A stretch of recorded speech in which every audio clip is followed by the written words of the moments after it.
হিমালয়ের পাদদেশে ঘেরা উত্তরের জেলা নীলফামারী। অগ্রহায়ণের শুরুতে এ জেলায় জেঁকে বসেছে শীত।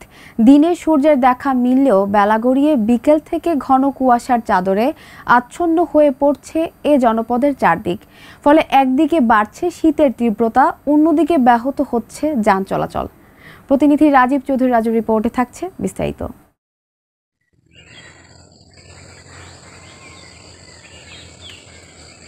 হেমন্তের পরেই প্রকৃতি যেন মুড়িয়ে দেয় কুয়াশার চাদর। উত্তরের ঠান্ডা হাওয়া আর শিশিরের ছোঁয়ায় ধরণী সাজে ভিন্ন আবেশে অনুভূত হয় শীতকাল।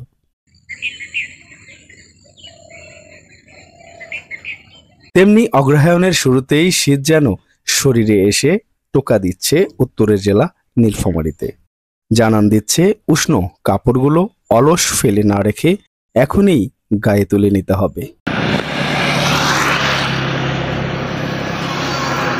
দিনে উত্তাপহীন রোদের দেখা মিললেও বিকেল থেকে বাড়ছে শীতের তীব্রতা। রাত থেকে সকাল পর্যন্ত ঘন কুয়াশার চাদরে আচ্ছন্ন থাকছে এ জনপদ। ফলে ব্যাহত হচ্ছে যান চলাচল।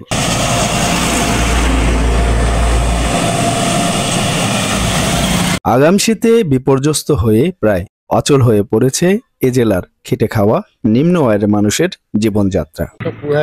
কুয়াশার জন্য বাইরে হওয়া যাচ্ছে না। শীতের তীব্রতা ক্রমান্বয়ে বাড়তে থাকায় ব্যস্ত সময় পার করছে লেপ তোশকের কারিগররা। হিমালয়ের পাদদেশে এ জেলা হওয়ায় আগাম শীতে নাকালে জনপদ। আপনারা জানেন যে নীলফামারী হচ্ছে হিমালয়ের খুব কাছাকাছি একটা জেলা। আমাদেরও খুব কাছে পঞ্চগড় জেলা। নীলফামারীতে ইতিমধ্যে শীতের প্রভাব চলে এসেছে। বাইরে তো আপনারা দেখতেই পাচ্ছেন যে প্রচণ্ড কুয়াশা। ডিসেম্বর নাগাদ প্রচণ্ডভাবে শীত পড়বে। বিশেষ করে জলবায়ু পরিবর্তনের কারণে সবকিছু কেন জানি একটু ওলটপালট হয়ে যাচ্ছে। এ আবহাওয়া শরীরে মানিয়ে নিতে না পেরে নানা শীতজনিত রোগে আক্রান্ত হচ্ছেন বয়স্ক ও শিশুরা। গত এক সপ্তাহে আনুপাতিক হারে বেড়েছে কোল্ড ডায়রিয়া সহ নানা শীতজনিত রোগীর সংখ্যা। আমার নাম Mohammad Rinku Akter, senior staff nurse. বর্তমানে শীতের প্রভাব বেশি হচ্ছে। গত এক সপ্তাহ ঠান্ডার কারণে 40টা শিশু বাচ্চা ডায়রিয়াতে ভর্তি হয়েছে।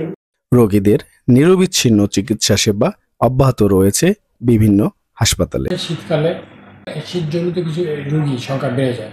দেখা যায় যে ছোট বাচ্চারা তারা শীতকালে তোমার অ্যাকুট রেসপিরেটরি ইনফেকশন, এআরআই, তারপরে নিউমোনিয়া, কফ, কোল্ড, কলিজা এসব নিয়ে আসে এবং তুলনাভাবে যে এই রোগগুলোর প্রকোপ শীতকালে অনেক বেড়ে যায় এবং রোগী আমরা আরও পাই।